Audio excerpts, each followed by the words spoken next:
Today I'm going to talk about how symbolism in literature and art and so on is not a matter of using your secret decoder ring to figure out the hidden message. Welcome to Missing the Mark, where we look for meaning in strange places. I'm Christopher. Now, when I say using your secret decoder ring to figure out the hidden message, there is a great joke by Dave Barry, where he was summarizing some classic works of literature, and his summary of Moby Dick was, "Don't mess around with big whales because they symbolize nature and will kill you." And this is to some degree the way that Moby Dick gets analyzed when you look in something like high schools.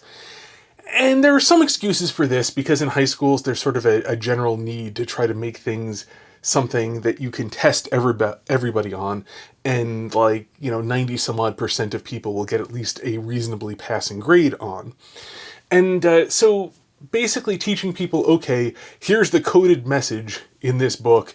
When I ask you for the coded message in this book, tell me the coded message in this book. And almost all of you will remember this when test time comes around, and then we'll all be good. And this describes how a lot of high school education goes. It's not at all what symbolism is. Now, just to use the example of Moby Dick for a moment. Moby Dick is it's a rich book, full of all sorts of things, and the symbolism in it involves many of the characters, but there's actually a really great piece of symbolism, so direct, in fact, and I suspect it was taken from an event that actually happened, that the author himself just calls attention to the symbolism and to its interpretation. There's a part where they had they gotten, I believe it was first a right whale's head, and then later they got a sperm whale's head. I may have the order mixed up. It's been more than 20 years since I read it. And so they had the first one, and then they killed the second whale, and they had attached the whale's head. They tied the whale's head onto the boat, and so the boat was tilted very much to one side, and had been sailing along like that because the whale's head was so darn heavy. And then, when they attached the other whale's head, I want to say it was the sperm whale's the second time, he called it a parmacetti, if I recall correctly, that weight then counterbalanced the boat, and the boat started sailing straight up again. But here's the thing, with two enormously heavy things tied to it, being held at least partially out of the water, and so while it was now no longer tilted, it was under tremendous strain. And then the author the narrator, takes a moment to say, and this is a bit like people reading a lot of what's now called modern philosophy, where you read Hobbes and your mind is tilted one way, and then you read Locke and your mind is tilted the other, but under such great and tremendous strain. And he says, just throw them both overboard and then you'll float light and right. And this is actually a good example of symbolism, where he's just taking the simple action of the boat, first by taking on one heavy burden, gets pulled off balance, and then by taking on a second heavy burden that counterbalances it, gets pulled right, but under tremendous strain.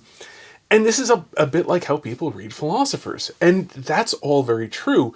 And here we can see symbolism as it actually is. This is not a secret decoder. You don't need your secret decoder ring. He's straight up explaining the symbolism of the thing.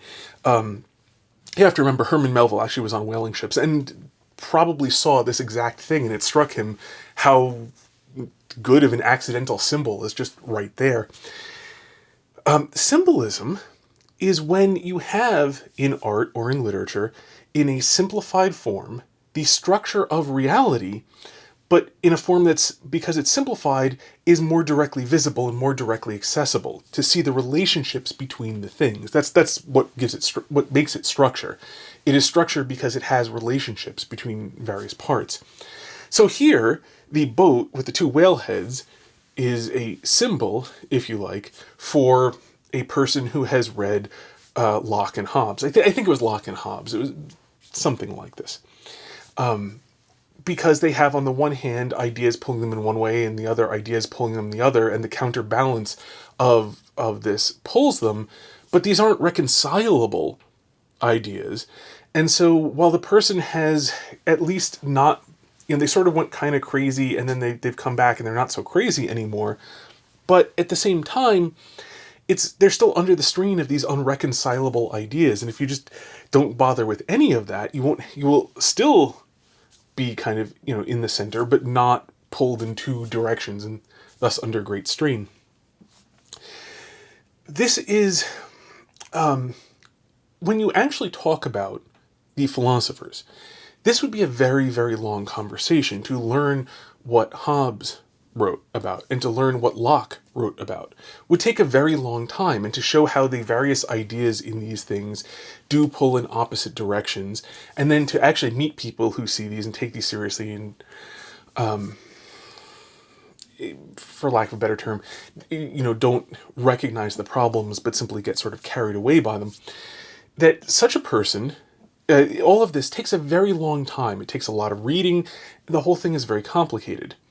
The boat with the two whale heads is very simple. It's very easy to understand a giant head of a whale strapped to a ship and how it will pull it one way, and then when you take another such thing and how it'll straighten it out.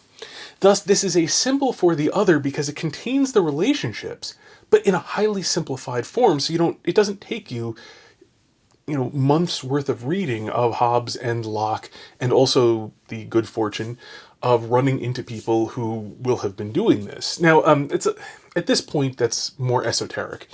You have to remember Moby Dick was written in the mid-1800s, and so Hobbes and Locke were a lot more recent at that point than they are. They're a lot more sort of current reading than they are now. So now when you meet somebody who reads Hobbes and Locke, it'll probably be as part of a survey of all sorts of philosophers from the time period, and they won't take any of them all that seriously for the most part. So it's a little bit of a dated thing, so now it would even be a little bit difficult. There are analogous things. I don't want to belabor it with the more modern analogous things, but there are modern analogous things where you'll find people who are pulled one way and then pulled the other and then sort of come out right because of it, but they don't really understand either of them, and they don't create any sort of synthesis of the ideas to come up with, what is the truth from these things. They're just kind of pulled in various ways. So the point of the symbolism here, why is there the symbolism? And as I said, I suspect this is real world symbolism, that Melville, when he was on whaling ships, saw that and thought, it's kind of funny, but real life here is actually rather symbolic of things that I've seen. So what's the point of the symbolism? Why have the symbolism? It's because it is so much easier to grasp. The symbolism makes the relationship of the things accessible, how they behave with each other and with the person. Very easy to see, very accessible.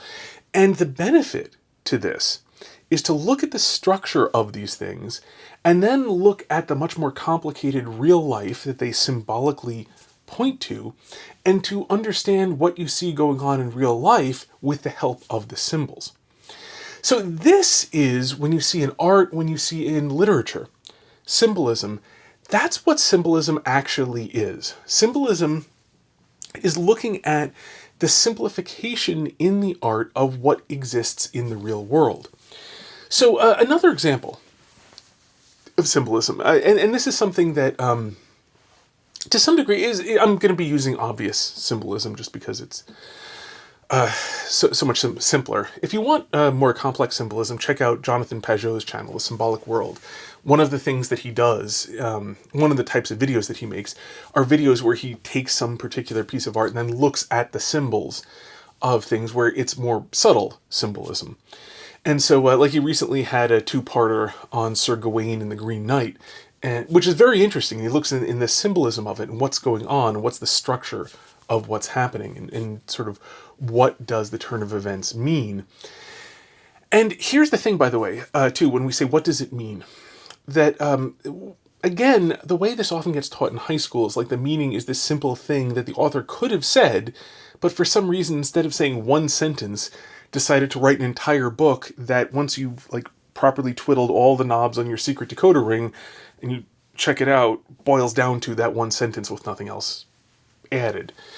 And it's not, that's not at all it. Again, I'm just reiterating that point, that when we say, what does this mean? We don't mean what does it boil down to, but rather what is revealed about the structure of reality as mirrored in the structure of the literature.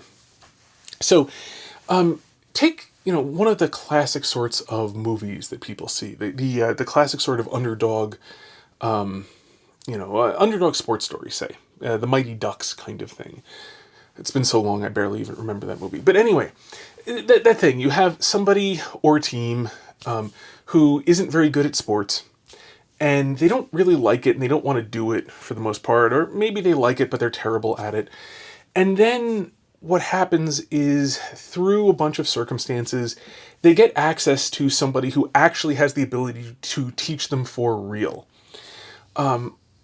Often, depending on whose perspective this is told from, it's often told at least partially from the coach's perspective. And so the first problem is that the people don't really understand it. They don't love it. They don't really know what they're doing. And so the primary goal that the coach does is teaches them to love the thing. Sometimes it's getting over a fear. There's a very famous scene in the Mighty Ducks where they had the problem that their goaltender was afraid of the puck. And so anytime anyone would take a shot on goal, he would jump out of the way. And so in order to teach him about the value of his protective equipment, the coach literally tied the goaltender to the goal and then just had the entire team taking slap shots at the goalie. And he was terrified, and he was screaming, begging for mercy. And I'm not, by the way, as a note, endorsing this thing. I'm just talking about its symbolism. And so then they were taking shots. And after the first few hit him, and they didn't hurt, he suddenly realized, wait a minute, all that armor I'm wearing actually works. And so there are all these shots coming in. And then he starts taunting the people who are shooting at him, because he's realized that the armor actually works. He doesn't get hurt. He doesn't need to be afraid of this thing. And the scene ends because it's a comedy where everybody's celebrating his newfound knowledge, and this is, the breakthrough that he made is wonderful. And then they skate off and leave him tied up because they forgot about him. So his celebration turns to pleas of, hey guys, it's time to let me go now. Now, what is this? And then eventually, I'm sorry. So like there's a particular example just to finish off that sort of general plot of that sort of underdog sports movie, that generally speaking, what happens is at that point, you see as there's good training going on, as there's real instruction, they start doing much better. And then they start getting to a level where now, instead of facing the worst teams in wherever they were, they now start facing people who spent years training well. And then their newfound confidence tends to get hit hard, shattered, some variant of this, because they suddenly realize, okay, the fact that I was able to beat the second worst team, now that I've learned a bunch, does not mean that I'm actually the best there is. There are these people who are a lot better than me. And then there's some form of, it takes several different forms. Either there's like some secret knowledge, there's like a particular trick or sort of thing, technique, whatever, that's more advanced that the skilled team is using, that if you understand how to deal with that, now you'll be on an equal footing. That's a common one. Another one is you're going to rematch them, and there's just a bunch of training and a bunch of practice, and then finally a hard-won victory where it just gets eked out, especially if the opposing team is overconfident coming into this. And they take advantage of the overconfidence to build enough of an initial lead that by the time the other team is taking them seriously, it's too late. They're close enough to an equal footing that they manage to just barely eke out a victory. Very common as well. There are a few others. The basic structure of these things. Now, I want to look at the goalie scene, and I want to look at the bigger thing. The goalie scene. What are we seeing here? You see a child who is afraid. He's afraid, however, out of proportion to reality. The child is afraid of what he should not be afraid of. And so what happens? The child is then forced to experience the thing that the child is afraid of and learns his fear was misplaced. Now, this can be done badly, of course, because everything that can be done well can be done badly. But this is this is one of the components of parenthood. One of the things that a parent does is to push their children outside of their comfort zone in order to broaden the comfort zone of their children. Now, this is also counterbalanced. There are plenty of times when you're the one holding them back because they don't realize the danger that's involved. And so you say, no, you can't do this yet.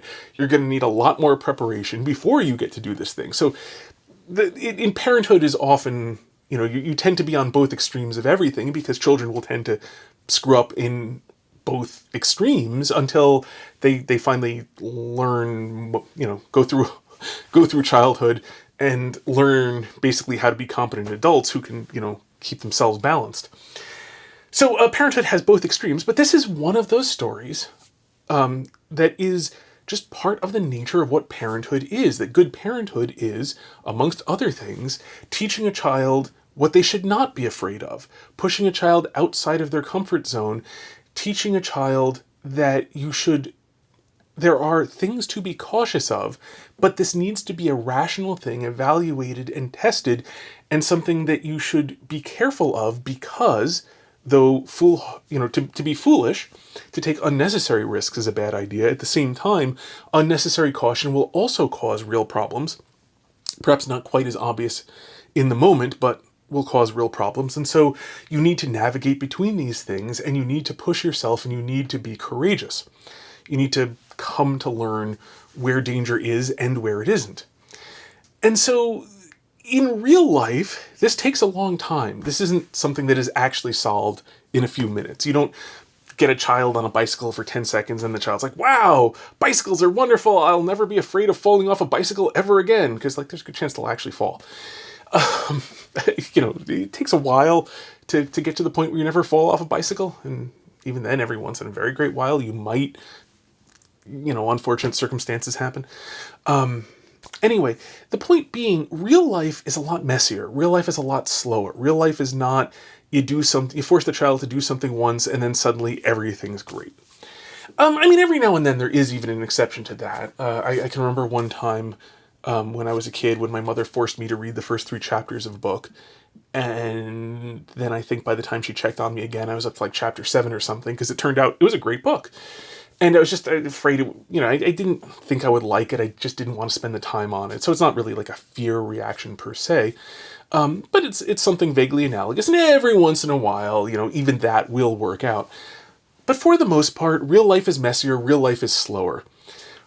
But this really is a thing and it's something often that a person has to do for themselves, where you push yourself outside of your comfort zone to try things. And sometimes it doesn't work out and sometimes it does. This is a thing that mirrors the structure of reality, and that mirrors the parent's relationship to the child, or the person acting in the place of the parent, like a coach of a children's team does temporarily, has that parental function. This is a real structure of how actual, life actually works, very much simplified down into that scene, and then, exaggerated for comedic effect, because the movie was a comedy. But again, this is symbolic of raising a child, or this aspect of raising a child, because it mirrors that structure. Now, the rest of it, almost invariably far too compressed. A story like the Mighty Ducks, going on, I forget actually whether or not the Mighty Ducks won the championship or not. Because it is possible to not win, and to deal with the fact that, in fact, you don't win, but at the same time, you need to learn to take pleasure in the accomplishments you had, because you have, in fact, come so far.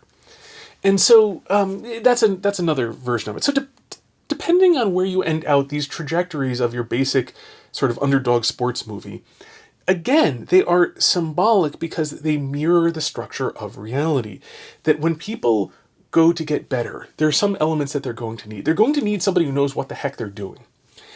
There are such things as autodidacts, people who self-didact teach, people who teach themselves. It is possible, it happens from time to time, that a person will learn some skill and be able to teach it to themselves. It's extremely rare, however, and even autodidacts are rarely autodidacts about everything. For the most part, you need some sort of teachers in your life. You need somebody who knows what the heck they're actually doing to pass on to you this knowledge of what you're doing. And if nothing else, even if you're capable of being an autodidact, you will learn so much faster if somebody teaches you, because they will spare you an awful lot of trial and error. Another thing you're going to need in life to succeed is a desire to succeed. You have to want to actually do the thing well. And this often is of the form seeing what is good in the thing. So this is where you'll get that point where the coach teaches somebody they take some time. Okay, let's stop practicing in this way. I want to show you why this is actually a worthwhile activity, or I want to show you what the joy of this thing is, or I want to show you what the beauty of this thing is, whatever it is. Common element, because this is a necessary step on the path to success.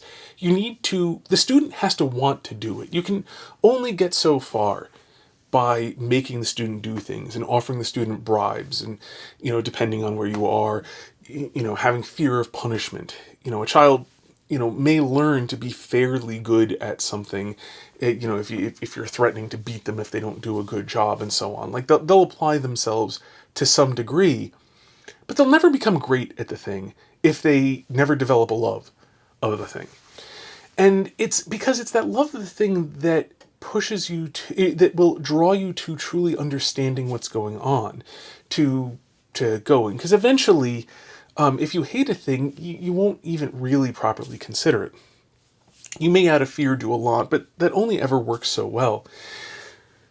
So there again is the symbolism of the thing, the symbolic representation of the structure of reality, that this is one of the steps. If you're going to teach somebody to be really good, you have to teach them a love of the thing so that they want to be good, so that they will actively pay attention, and so that they will do the thing which is necessary for a student to become, to truly master a thing, and that is to make it their own, to come to, at some point, you need a teacher to get you past, especially the beginning, to get you past the beginning without being injured, to get you past the beginning without having a whole host of terrible habits you're going to have to undo and so on. But at some point, once you have built that foundation, the part you build on top of that, you have to be the one to build. You have to, at some point, start teaching yourself, because you will have exceeded what another person can give to you, because you've exceeded essentially their common ground. There's some asterisks about this, by the way, because you will find at the highest level of sport, the athletes all have coaches. But at the same time, you will also find that the athletes all have some sort of intuitive understanding. They may not be able to say it in words, but high-level athletes always have some amount of intuitive understanding of what it is that they're doing.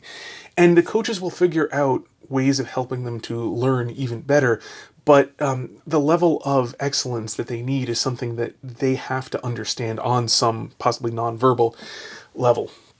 And so that is, again, just part of the structure of how reality works. It's also why being a very high-level coach is so incredibly hard, because you're not just passing on what you know at that point. You are figuring out what sort of stimulus, what sort of things to practice, which is the stimulus, will get a person at a high level of mastery to figure out how to do it even better.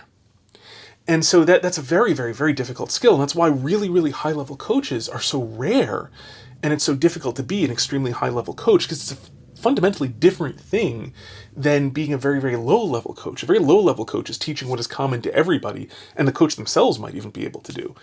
At the very highest levels, the coach is teaching what they can't do, because they, having an outside perspective, can see the deficiencies that the person themselves can't see, and then figure out how to put them in circumstances that will teach them about those deficiencies so they can figure out how to overcome those deficiencies. So, the high level of coaching notwithstanding, that's not what the basic sports story is about. That's about low-level coaching, and low-level coaching very much, you need to get the person to the point where they're really engaged. The high level of coaching, they're already engaged, or it won't work. And then, it progresses on, and again, you tend to have, within any sort of thing, be it sports, be it music, be it, whatever skill that you are doing, you tend to have this point where you are rapidly getting better. And your situation will tend not to keep up with you rapidly getting better. There are a few circumstances in which, for some bizarre reason, you, the novice, are training exclusively with the master. And so I was actually oddly in that circumstance for a few months in judo, where I was learning judo from people, and both of the people teaching me were black belts. And it just really odd set of circumstances. They were just doing this out of charity. They just enjoyed it, wanted to teach, didn't even ask for money. They just, were having fun passing this on in this particular circumstance. And And so, but one of them was telling the other, like, okay, like, as he learns it, just keep on making it harder for him, because otherwise he's not going to learn the next step. And because the guy who I was practicing, basic throws and stuff with was a black belt, it was really easy for him to just raise the level, because, I mean, he was condescending in that good sense, coming down to be with. He was just substantially lowering the level of skill he was using, so he could just substantially lower it a bit less every time I got up. So it stayed hard, unless you're in that incredibly fortunate circumstance. Then what's often happens is you suddenly get a lot better, but you're not reclassified yet. The people who are a lot better than your current opponents, who used to be better than you, are not, they don't know you, they're not playing against you, or whatever exactly it is. And so you'll suddenly be doing so much better, and you'll feel on top of the world. Like, I can do anything. I've been able to master these easy piano pieces. I've been able to beat these opponents who are one step better. I was at the bottom of the barrel, in the bottom barrel, and they're in the middle of the barrel, and I'm starting to get up to the point where I'm at about the bottom of the next barrel on top of this barrel, but I don't realize there's that whole nother barrel yet. And so I feel like I'm on top of the world. I can do anything. It's this point where you're getting rapid progress, and you feel like you will soon be a super master, because, like, wow, you can do anything you try. And then at this point, what you're trying suddenly expands a lot, and then you feel terrible about yourself again. Just like in the story, just like, then they finally get to play the better team, the actually good team who beats them easily. And so that really happens. Like, it tends to happen. You feel like, wow, I'll be, whether it's dancing, I'll be a master dancer, or whether it's, whether you're lifting weights, and wow, I'm adding 10 pounds every week to my lifts. If this keeps up for 6 months, I'll have added 400 pounds. It'll be amazing. Some of these things get ridiculous, even at the time. You can see, like, well, this has got to slow down. But, like, wow, you start just projecting your rate, because, like, everything has that S-curve. And so, like, once you start hitting that vertical portion, you start thinking not that the S-curve looks like that, but that the S-curve looks like that.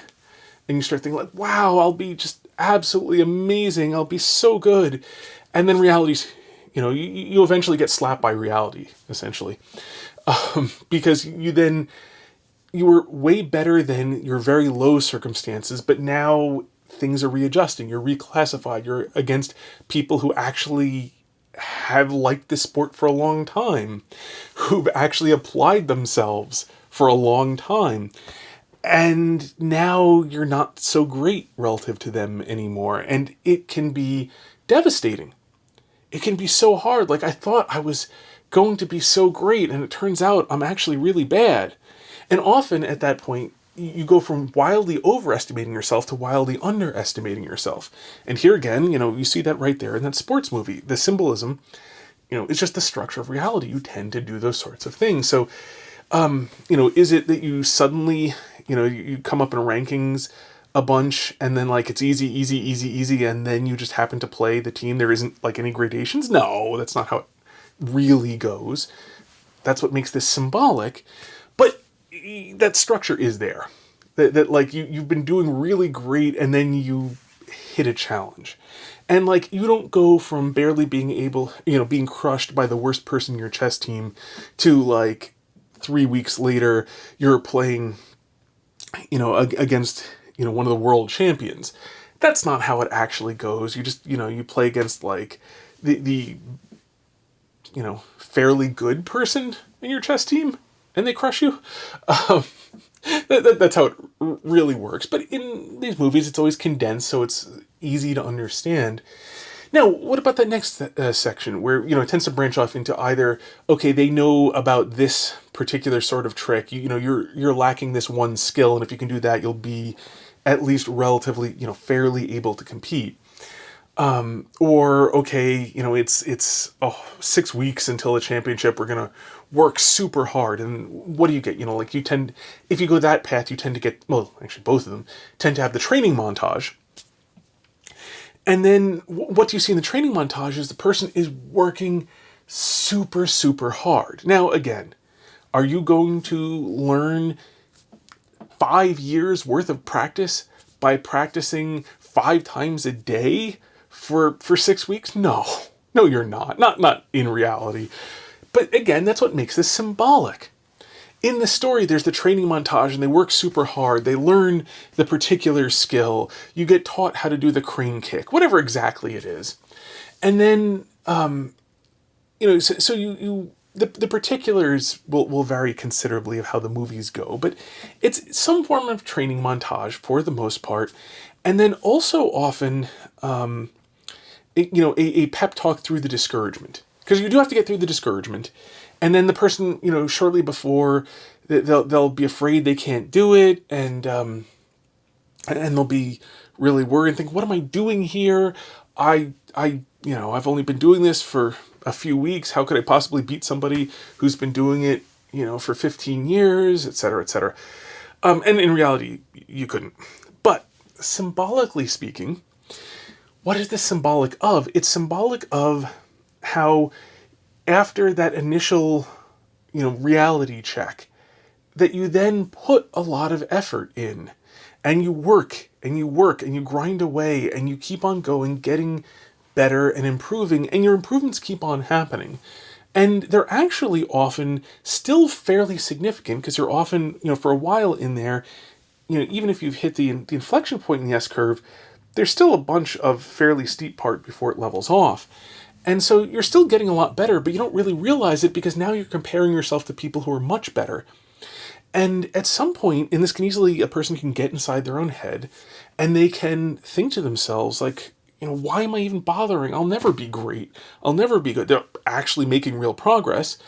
And the coach, or some mentor, or the person themselves in reality, has to sit them down and think, look, you're not thinking of things correctly. You're not comparing yourself to the right things. Yes, you are not perfect at this, but you actually have come a really long way.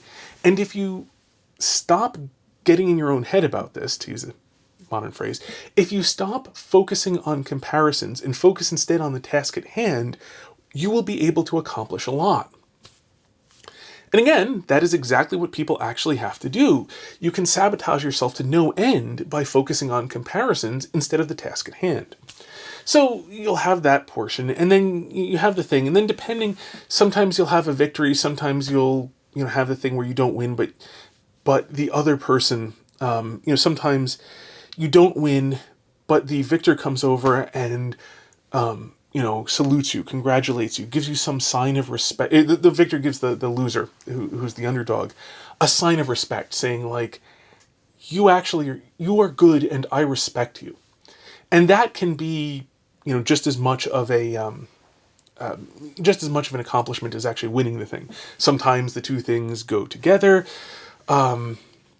Various stuff along those lines. All sorts of things like this can happen.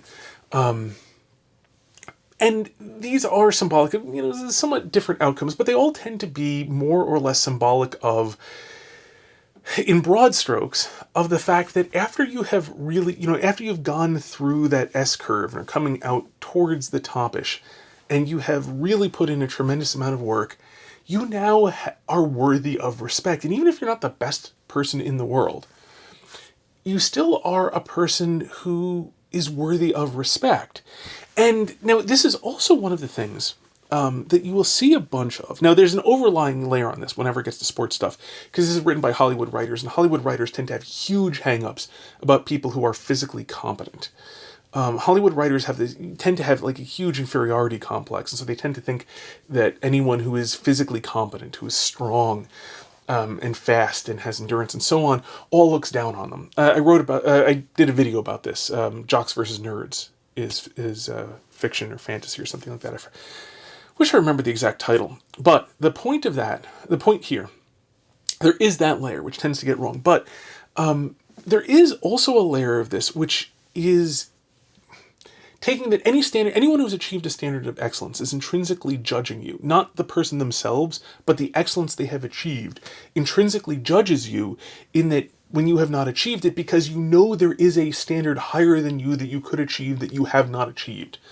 And so seeing a person do something well, even if they don't know that you exist, intrinsically to you is judging you, because you see that comparison between the two of them. Now, one of the things that often is going on, and this is, you see it especially in Hollywood movies because Hollywood writers project this into things, but the underdog is aware that they are bad. They're aware that they're not good. They were never under the impression that they were fabulous hockey players or basketball players or baseball players or, karatekas or whatever it is. And through their journey from being terrible to being competent at the thing, the whole time they have never really shaken that judgment on them of being aware of the excellence of others. And so in that moment, whether they win or whether they lose, but when there's that sign of respect, and there pretty much invariably is, it depends. It's not always the main villain, it's usually not the main villain, or the main antagonist. It can be, depending on if the main antagonist is evil. It's not going to be them. It's going to be like, some sort of sidekick or underling or something. You get that like in the Karate Kid, where I can't remember the names of the characters, but it's the sensei of Cobra Kai is the evil one, and then the teenagers are just sort of underlings, and so it's the teenager who shows respect, not the sensei, because he's an evil character. But like in Top Gun, for example, which is not technically a sports movie, but and it doesn't have exactly the same arc, but it does have this element of the structure to it, because Maverick does actually go and improve, and he learns and he becomes better, through work. It's not the same thing, because he wasn't the underdog. I mean, he was sent off to the school for the best of the best. So Top Gun is not an underdog story, but it does have the person who is learning and improving and becoming better aspect to it. In the end, he earns the respect of Iceman, who says, "You can be my wingman anytime," and Maverick says, "No, you can be mine."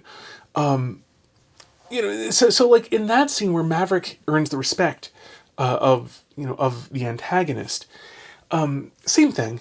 This portion of it has that same structure. It's got the same symbolism to it, wherein it's symbolic of the fact that the person is now, by having achieved excellence, no longer being judged unworthy by the achievement of the excellence. It's not about the judgment of people. And that's something, the judgment of people in the movie symbolically acts in place of the judgment simply of the excellence. That there is the standard that you don't measure up to, and your knowledge that you do not measure up to the standard intrinsically is judging you. You're aware of this fact that you don't measure up to the standard. No one's got to tell you about this. It's once you become aware the standard even exists, by becoming aware that there are people who are really good, you know that you're not really good at the thing. So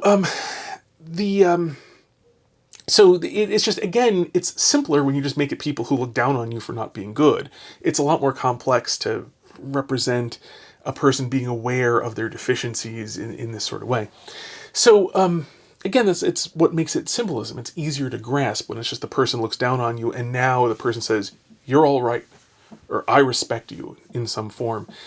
It is that coming to terms with that you are not perfect, and yet you still have achieved a measure of excellence, and as such you have become worthy by this standard. And so whichever exact way it goes, and there are variations, but in broad strokes, that's the symbolism of the thing. Now, here's the thing, and why it's especially important to understand too, that the symbolism does not require the author to be aware of the symbolism. The symbolism does not require the author to think of it as symbolism. The symbolism does not require the author to be trying to create the symbolism. And that's actually why, incidentally, it works that you have a lot of Hollywood writers who just have massive inferiority complexes, who sort of put them onto the characters in the story, who accidentally create symbolism that is real and valid symbolism. Because by projecting this inferiority complex and then essentially vicariously overcoming it through somebody who actually puts in hard work, what they're doing is they are mirroring portions of reality, and to the degree that they make an interesting story, they are making stuff that actually does correspond to how reality goes in simplified, symbolic, condensed form.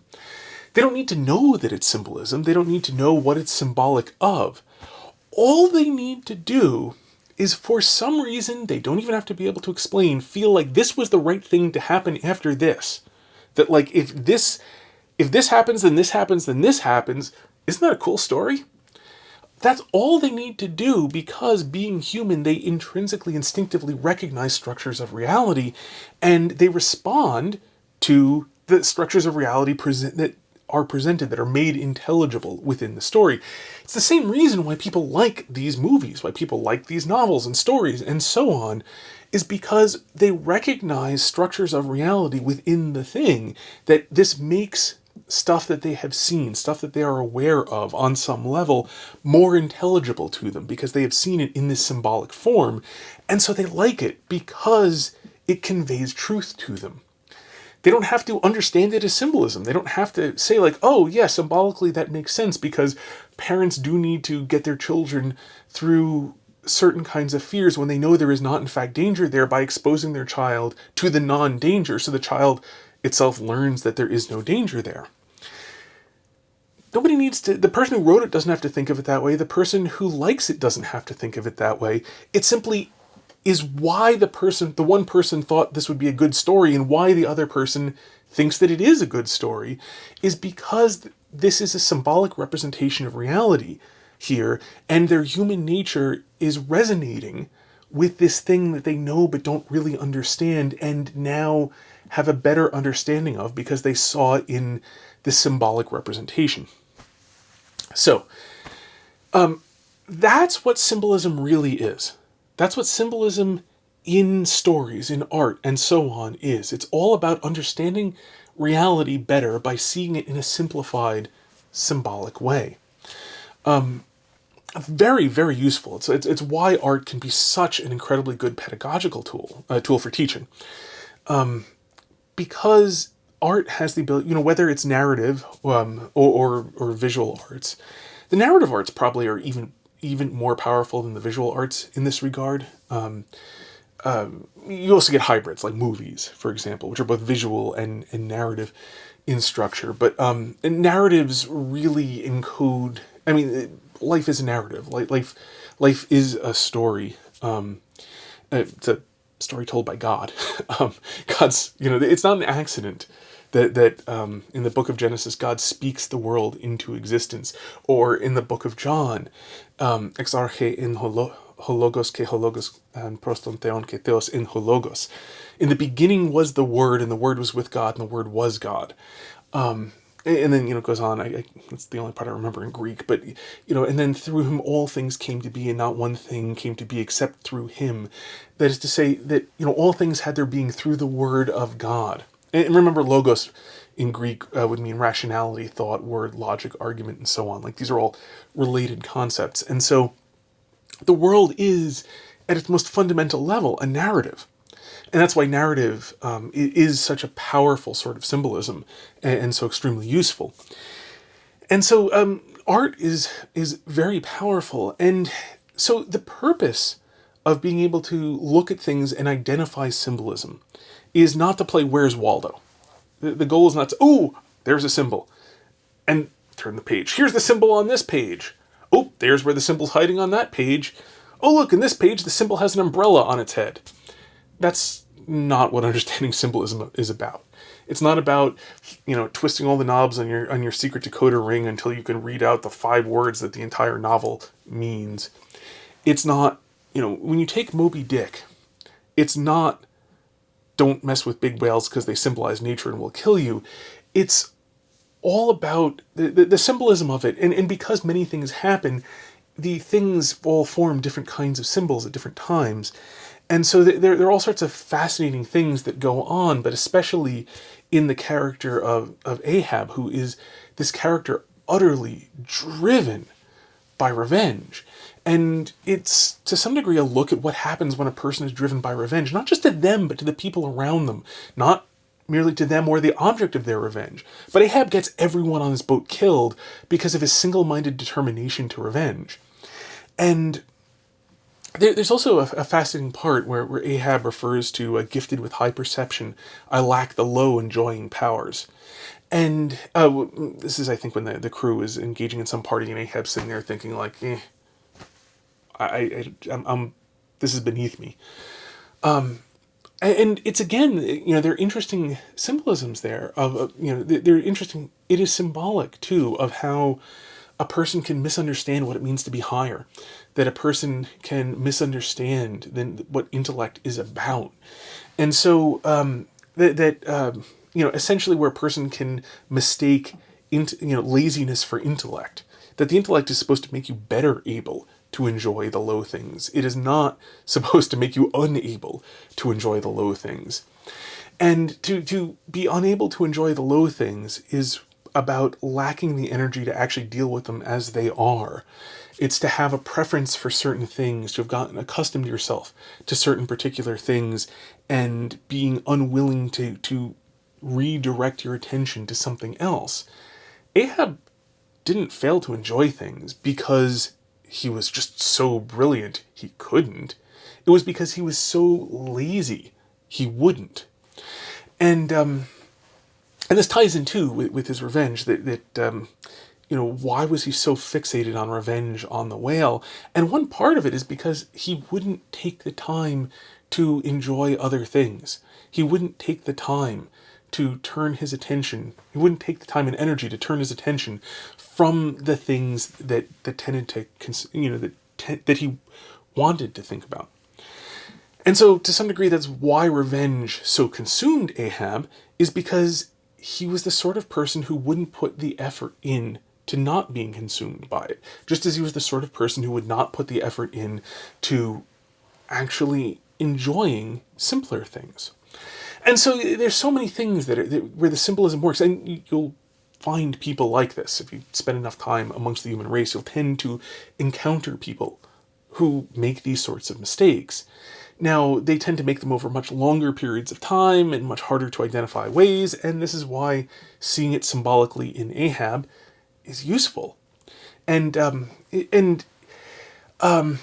moreover, it can be a great way of being able to explain these things to others, that when you recognize the symbolism of it, being able to tell somebody else about it enables them too to understand the thing in light of what it's symbolic for. So sometimes it can work both ways. So sometimes it's a bit like what you'll see in a Jonathan Pajot video, where he takes a movie and talks about what it's symbolic of. What is the symbolism here? A movie or story or something. And so what is this symbolic of? Sometimes it often in life works the other way, though. And, I mean, that is very useful, and then it helps you to understand these other things in life. And then when you come to meet them in real life, you can remember this thing and the insights that you gain from it. The other thing that identifying symbolism can do, though, is to recognize the places that this will help to understand, and then when you meet somebody who doesn't understand this thing, to draw their attention to the symbolism within the story of how there's that same structure here in this story, and see how there are these additional insights past sort of what you understand. So that's why understanding symbolism in this sort of way, to actually identify symbols, is so useful. It's because it helps you to make the connections between the symbols and what they point to in order to better understand the structure of reality. So, yeah, not about secret decoder rings in the least. It's all about understanding the structure of reality better. It's all about coming to understand it. And it does not in any way require the author to have known what he was doing. It doesn't require even the person who gets something out of the story to understand why he's getting something out of the story. It's just the symbolism sometimes can be done better by the author if the author actually understands it. And especially if the viewer understands the symbolism, he can often get more out of it. But there it is. The mere fact that an author did not mean something as a symbol really doesn't affect whether or not it is a symbol at all. It matters. It does tremendously make it not a secret, message encoded in a secret decoder ring. Absolutely that. If the author says, no, I did not, twiddle the knobs on my secret encoder ring in order to encrypt this message into the story, then, that's a pretty authoritative source, assuming he's not just trying to, pass, cover from the secret police or whomever.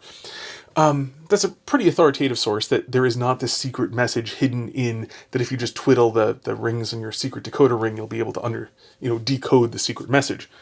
Although if you already know what the secret message is, why would you need to bother decoding it? So that is, in fact, something that the author can very authoritatively state he has not done.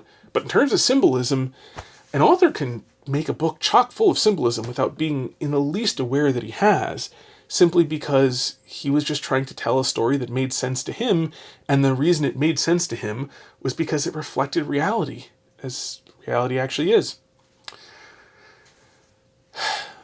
Until next time, may you hit everything you aim at.